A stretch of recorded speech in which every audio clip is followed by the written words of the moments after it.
The microphone squealed, and 500 people went dead silent. I'm Nathan Reynolds, 57 years old, and I was about to get fired in the most public way possible. But here's the thing. Nobody knew yet. I was also about to own them all. Let me back up a bit. I'd been at Apex Defense Systems for 23 years. Started there right after my Navy discharge in 2001 when the company was maybe 50 people crammed into a converted warehouse in San Jose. Now we're talking about a major defense contractor with Pentagon clearance and contracts worth $2.3 billion. And yeah, I built the system that runs the whole thing. The trouble started about 8 months ago when Richard Bradford brought his daughter Chelsea back from Stanford. Fresh MBA, 29 years old, and all the confidence that comes with never having failed at anything in your life. Richard made her VP of Operations, which was like handing the keys to a Formula One car to someone who'd only driven bumper cars. I should have seen it coming. Chelsea had that look, the one you see on people who think a fancy degree makes up for actual experience. She'd walk through the engineering department in her designer suits, throwing around buzzwords like digital transformation and disruptive innovation. The guys would nod politely, then go back to doing the real work. See, here's what people don't understand about military contractors. You don't just slap together some code and call it a day. This stuff protects national security. Every line of code gets reviewed, tested, verified by people with clearances higher than most senators. It takes years to get Pentagon approval for anything. And my system? It had been running flawlessly for 15 years. I remember the day I first started building it. September 2009, right after the financial crisis hit. Apex was struggling, contracts were getting cut, and we needed something to set us apart. Richard pulled me aside and said, "Nathan, we need a system that can handle everything. Contracts, payments, security clearances, the works. Can you build it?" Most people would have said it was impossible. Too complex, too many moving parts, too many security requirements. But I'd spent 12 years in the Navy working on combat systems. I knew how to build things that couldn't fail, so I did. Nights, weekends, holidays. I lived in that server room for 2 years. My wife Sarah was still alive then, fighting her first round with cancer. She'd bring me coffee at midnight and shake her head. "You care more about that computer than you do about me," she'd joke. But she knew better. I was building something that would keep us secure for decades. The system I created wasn't just software, it was architecture. Every transaction, every contract, every security protocol flowed through algorithms that I'd written line by line. And because I'd been in military intelligence, I knew how to build in protections that went beyond standard cybersecurity. Biometric locks, voice recognition, behavioral analysis. The system didn't just check passwords, it learned patterns, how fast someone typed, the rhythm of their commands, even the sequence they used to access different modules. It was designed to recognize me specifically because in high-security environments, you need that level of authentication. That was 15 years ago. Since then, Apex had grown from a struggling mid-size contractor to one of the Pentagon's most trusted partners. We handled everything from logistics software for overseas bases to communication systems for classified operations, and it all ran on my system. But Chelsea Bradford didn't care about any of that. She had her own vision. The real problem started 3 months ago when she demanded administrative access to my core systems. She walked into my office like she owned the place, which technically her family did, and laid down the law. "Nathan," she said, not even bothering to sit down. "I need full admin access to the core infrastructure. Daddy wants me to understand how everything works so I can modernize it." I looked up from my screen where I'd been debugging a communication protocol for a base in Germany. "That's not how it works, Chelsea. Security clearance requires extensive vetting by the Pentagon. Even then, administrative access is limited to essential personnel only." Her face went red. You could see the entitlement radiating off her like heat. "I'm the VP of Operations, and I'm the senior systems engineer with top secret clearance and 23 years of experience. The Pentagon doesn't care about your title. They care about security protocols." That's when she really started hating me. Not because I was wrong, I wasn't, but because I represented everything she couldn't control. Her MBA might have taught her management theory, but it didn't teach her how to earn respect from people who'd been doing this work since before she could drive. She started making my life difficult after that, questioning my decisions in meetings, suggesting we needed fresh perspectives on system architecture, dropping hints that maybe it was time to transition institutional knowledge to the next generation. The writing was on the wall, but I figured I had job security. After all, who else could maintain a system this complex? Who else had the clearances, the experience, the institutional knowledge? I was about to find out just how wrong I was. The all-hands meeting was supposed to be about Chelsea's Digital Revolution 2.0 initiative. 500 employees packed into the main auditorium, everyone from junior engineers to department heads. I sat in the back figuring I'd hear another presentation about synergy and innovation. Instead, I was about to become the main event. Chelsea stood at the podium like she was announcing the cure for cancer. Behind her, a massive screen displayed her Digital Revolution 2.0 presentation, all flashy graphics and corporate buzzwords that meant absolutely nothing. This company, she declared, her voice echoing through the auditorium, has been held back by legacy thinking and outdated systems. Today we're moving boldly into the future. I could see where this was heading. The few glances in my direction from colleagues told me they could too. Jerry Martinez from Network Security caught my eye and shook his head slightly. He'd been warning me for weeks that Chelsea was gunning for me. For too long, Chelsea continued, clicking to her next slide, we've relied on dinosaur-era infrastructure built by people who refuse to embrace innovation. Today, that changes. Dinosaur-era infrastructure. That's what she called the system that processed millions in transactions daily without a single security breach. The system that had earned Apex its reputation as the Pentagon's most reliable contractor. Effective immediately, her voice rose dramatically. Nathan Reynolds is terminated from Apex Defense Systems. The words hit like a physical blow. I felt 500 pairs of eyes turn toward me. The auditorium went dead silent except for the hum of air conditioning and the distant sound of traffic outside. I stood up slowly, keeping my face neutral. Old Navy training. Never let them see you rattled. But inside, the humiliation burned like acid. 23 years of loyalty, of nights spent troubleshooting critical systems while my family slept, of missing holidays and birthdays to keep this company running, and this is how it ended. Security will escort Mr. Reynolds from the building, Chelsea announced, like I was some kind of criminal. 2 guards appeared at my row, looking uncomfortable. I knew these guys, Mike and Tony from the front desk. They'd seen me work through countless crises, knew what I meant to this place. Sorry, Nathan, Mike whispered as we started walking. This is bullshit. I nodded but didn't respond. There was nothing to say. Chelsea had made her move, and now we'd all see how it played out. But as I walked down that aisle, something felt different. The system I'd built wasn't just lines of code running on servers. It was part of me. Every algorithm carried my fingerprints, every security protocol reflected my thinking, and right now, it was realizing its creator was being forcibly removed. That's when it started. A sharp beep echoed through the auditorium. Someone in the front row gasped. All heads turned toward the wall of monitors displaying our live system status. One transaction froze mid-process, then another, then 10 more. What's happening? Chelsea snapped at the nearest technician, her confidence already starting to crack. The guy's face went white as he stared at his screen. Ma'am, we're getting error messages across multiple systems. Red warnings began cascading across every monitor in the room. Authorization denied. Process halted. Transaction failed. The beautiful green displays I'd spent years perfecting turned into a sea of angry red alerts. Chelsea waved her hand dismissively, but I could see sweat beading on her forehead. It's just a coincidence. A minor glitch. Restart the affected modules.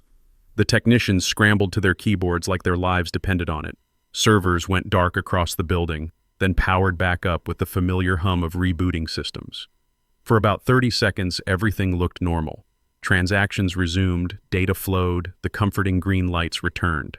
Chelsea's smile returned too, wider and more arrogant than before. See, that's what decisive leadership looks like. Sometimes you have to make tough choices to move forward. A few scattered nods from the crowd, mostly from people who wanted to keep their jobs. Then, every screen in the place went blood red. Original key missing, the displays screamed in bold white letters. This wasn't a glitch anymore. This was the system actively rejecting every command that didn't come from me. The architecture I'd built over 15 years was defending itself the only way it knew how. I stopped walking and turned around. The whole auditorium had erupted into chaos. Phones buzzing like angry hornets, executives shouting into headsets, technicians typing frantically while sweat dripped onto their keyboards. "Sir," one of the senior engineers called out, his voice cracking with panic. "It's not responding to any of our administrative credentials." Chelsea's face had gone from confident pink to panicked white. "That's impossible. I have full access. I'm the VP of operations." She pushed through the crowd like a woman possessed, shoving aside anyone in her path. Her designer heels clicked against the polished floor as she positioned herself at the main terminal. Her hands shook as she pressed her thumb to the biometric scanner. We all held our breath. Access granted flashed green for exactly 5 seconds. Then, like a slap in the face, primary authorization required. Every file she'd managed to open slammed shut. Every transaction she'd initiated reversed itself. The system locked down tighter than a maximum security prison. Chelsea hammered at the keyboard with both hands, her MBA composure completely shattered. "This is ridiculous. I'm authorized. I have clearance." That's when Jerry Martinez let out a low chuckle that carried across the silent room. "Backup's nothing without the original key," he said, just loud enough for everyone to hear. The phrase spread through the crowd like wildfire. Engineers started smirking. A few even laughed out loud. The phrase "backup's nothing without the original" rippled through the crowd like a wave, growing louder with each repetition. People who'd spent years watching Chelsea stumble through technical meetings were finally seeing her exposed for what she really was. "Fix this!" she screamed, spinning around to face the room. "Somebody do something." But there was nothing to fix. The system was working exactly as I'd designed it. It just wasn't designed for her. That's when the financial dashboard lit up on the main screen, and the number that appeared made everyone forget about laughing. $500,000 per minute, $500,000. Every 60 seconds, gone. The room went dead silent as people processed what they were seeing. Penalty clauses kicking in on frozen contracts, international wire transfers reversing themselves, clients pulling out of deals when our systems couldn't authenticate their transactions. My phone buzzed in my pocket. I pulled it out and saw a text from Tommy Rodriguez, my old Navy buddy who now worked Pentagon contracts. "Nate, what's going on over there? DOD is asking questions." The chaos escalated fast. Executives pulled out their phones, frantically calling clients and partners. I could hear fragments of desperate conversations echoing through the auditorium. No, it's just a temporary technical issue. The system will be back online within the hour. We can process your payment manually." But the contractors on the other end weren't buying it. When you're dealing with classified defense projects, technical failures aren't just inconvenient, they're deal breakers. Security clearances get pulled, contracts get canceled, reputations get destroyed. Chelsea was still hammering away at the keyboard, sweat now visible through her expensive blouse. Every command she entered bounced back with the same merciless message: primary authorization required. "There has to be an override," she muttered, talking more to herself than anyone else. "There's always an override." But I'd been in the Navy.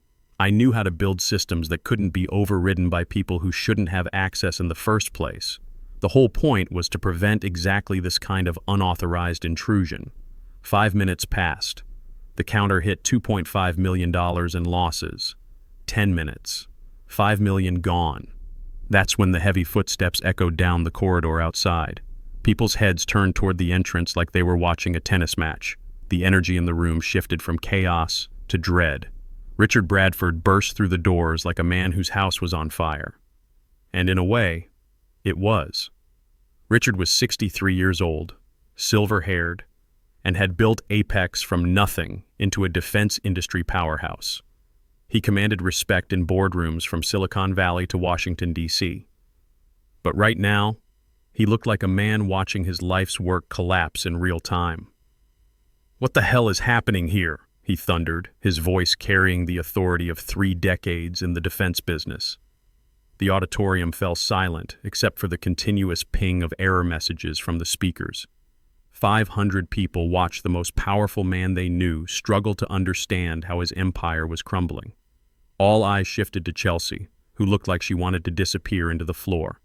The daughter who'd been so confident about modernizing Daddy's company was now faced with explaining how she'd just destroyed it. "It's him," she said, pointing at me with a shaking finger. "Nathan sabotaged the system. He's doing this on purpose." I almost laughed. Sabotage. as if I'd spent 15 years building something just so I could tear it down in a moment of spite. Richard's eyes found mine across the room. For a second, I saw something I'd never seen from him before. Fear. Real, genuine terror at watching everything he'd built slip away. "Nathan," he said, his voice softer now, almost pleading. "What's your access code?" "I don't have an access code," I replied calmly. "The system authenticates through biometric recognition, voice patterns, and behavioral analysis. It was designed to recognize me specifically." The implication hit everyone at once. You could see it in their faces as they realized what I was saying. This wasn't about passwords or security tokens. The system was literally programmed to respond only to me. "Then unlock it," Richard said, desperation creeping into his voice. "Please. Please." From Richard Bradford, the man who'd barely acknowledged my existence for 23 years, who'd passed me over for promotion after promotion while hiring less qualified people with better connections, who'd let his daughter humiliate me in front of 500 witnesses. I thought about my grandson Tommy, 16 years old and dreaming of studying engineering at MIT. Smart kid, reminds me of myself at that age. His dad, my son Michael, died in Afghanistan 5 years ago, stepped on an IED while trying to help evacuate civilians from Kabul. Tommy's college fund was sitting in my savings account, built penny by penny from my Apex salary. I thought about Sarah, my ex-wife, fighting her second round of cancer treatment, the medical bills that insurance wouldn't cover, the house payments, the life I'd built through 23 years of showing up every day and doing the work that nobody else wanted to do. I thought, I said, my voice carrying clearly across the silent auditorium, that I was dead weight. Dinosaur-era thinking that was holding the company back. Richard's face crumpled. Behind him, the financial counter kept climbing. $10 million, $12 million. $15 million. Name your price, he begged, his voice breaking. Whatever you want. Stock options, profit sharing, whatever it takes. But it was too late for negotiations. The damage was already spreading beyond Apex's walls. My phone buzzed again. This time it was a call from Janet Williams at Raytheon. Word was already getting out in the defense contractor community. When a major player like Apex has a catastrophic system failure, competitors take notice. "Nathan," Richard's voice cut through my thoughts. "Please. You're destroying everything." I looked around the auditorium one more time, at the panicked executives, the worried engineers, the 500 employees whose jobs hung in the balance. These weren't bad people. Most of them were just trying to do their jobs and support their families. But then I looked at Chelsea, still frantically typing commands that would never work, and at Richard, who'd chosen nepotism over merit at every opportunity. "No, sir," I said quietly. "Your daughter already did that." The words hung in the air like a verdict. Richard's face went pale, and for the first time in decades, the man who'd built an empire looked powerless. Behind him, Chelsea had finally stopped typing and was staring at the screen in defeat, her hands trembling. That's when something beautiful happened. Something I'll never forget as long as I live. A young engineer named David Park, kid I'd mentored for the past 3 years, taught him everything about secure authentication protocols, stood up from his seat in the middle section. He looked around the room, then started clapping. Slowly, deliberately, the sound echoing off the glass walls. Another engineer joined him. Then Jerry Martinez from network security. Then Maria Santos from logistics. Soon, row by row, 500 people were on their feet giving me a standing ovation. The sound was incredible. Not polite corporate applause, but genuine, heartfelt recognition. For 23 years, I'd been the invisible guy in the background making sure everything worked. Now, finally, they were seeing me. Chelsea spun around, her face twisted with rage and humiliation. "Stop it!" she screamed over the applause. "This is my company, my father's company. He's sabotaging us." But the laughter that followed her outburst said everything. Rich, genuine laughter from people who'd watched her stumble through technical briefings she didn't understand, who'd suffered through her buzzword-filled presentations about innovation she couldn't implement. "My company!" she shouted again, but her voice cracked with desperation. The harder she screamed, the more they laughed. She'd been exposed not as a leader, but as exactly what she was, a spoiled kid playing dress-up in Daddy's boardroom. I stood there for a moment, taking it all in. The applause, the recognition, the respect I'd earned through decades of quiet competence. It felt good. Better than any promotion they'd never given me. Better than any bonus they'd overlooked. Then I started walking toward the exit. Each step felt lighter than the last. Behind me, I could hear Richard desperately working his phone, calling in favors, begging clients for extensions. The man who'd commanded respect from Pentagon generals was reduced to pleading for time he didn't have. "Nathan, wait!" Richard called out as I reached the doors. "We can work this out. Partnership, your own division, whatever you want." I paused with my hand on the door handle and turned back one last time. "You know what I wanted, Richard? Recognition, respect, a seat at the table I helped build. Instead, you gave those things to people who hadn't earned them." The applause had died down, but 500 people were still watching. This wasn't just my moment, it was theirs too. Years of frustration with corporate politics, with watching incompetence get promoted while competence got overlooked. "The system isn't broken," I continued. "It's working exactly as designed. The problem is you never understood what you actually owned." That's when I dropped the bombshell that nobody saw coming. See, there's something you should probably know. Back in 2019, when you were restructuring the company and cutting budgets, I started a veteran-owned LLC to protect my intellectual property. Standard practice for anyone with half a brain in this industry. Richard's face went from pale to gray. Every algorithm, every security protocol, every line of core code that makes your system work, I own it. Legally, completely, irrevocably. The LLC holds all the patents and copyrights. The auditorium went dead silent. You could have heard a pin drop. When your daughter terminated me today, those licensing agreements became null and void. Effective immediately, Apex Defense Systems no longer has legal authorization to use my intellectual property. Chelsea's knees actually buckled. She grabbed onto the podium to keep from falling. "You're bluffing," Richard whispered, but his voice had no conviction. "Check with your legal team," I said calmly. "All the paperwork was filed properly with the USPTO. Your lawyers reviewed it when I set up the LLC. They advised you it was a smart protection for the company's key assets." The beautiful irony was that Richard's own legal department had helped me protect myself from exactly this situation. They'd seen it as risk management, making sure the intellectual property was legally secure. They just never imagined it would be secure from them. I pushed through the doors and stepped into the California sunshine. The cool air felt incredible after the suffocating atmosphere inside. For the first time in months, I could breathe freely. My phone was already buzzing. Raytheon, Lockheed Martin, Boeing. Word travels fast in the defense industry, and everyone knew Nathan Reynolds had just become available. But more importantly, I was free. Free from the politics, the nepotism, the slow erosion of dignity that comes from working for people who don't respect what you do. 3 weeks later, Jerry Martinez called me with an update. Apex had officially filed for Chapter 11 bankruptcy. The Pentagon had suspended their security clearances pending investigation. Richard had lost everything: the company, his reputation, his standing in the industry. Chelsea's LinkedIn profile now read, "Exploring new opportunities in strategic consulting," which was corporate speak for unemployed and unemployable. As for me, I'd started Reynolds Defense Solutions, LLC, veteran-owned, Pentagon-certified, and staffed with the best people I'd worked with over the years. Turns out, when you treat good people right, they'll follow you anywhere. The contract offers started rolling in within days. Seems like the defense industry had been waiting for someone who actually understood both the technical requirements and the security protocols. Someone who'd been there, done that, and had the clearances to prove it. Tommy's college fund got a major boost when I sold licensing rights to my authentication system to 3 major contractors.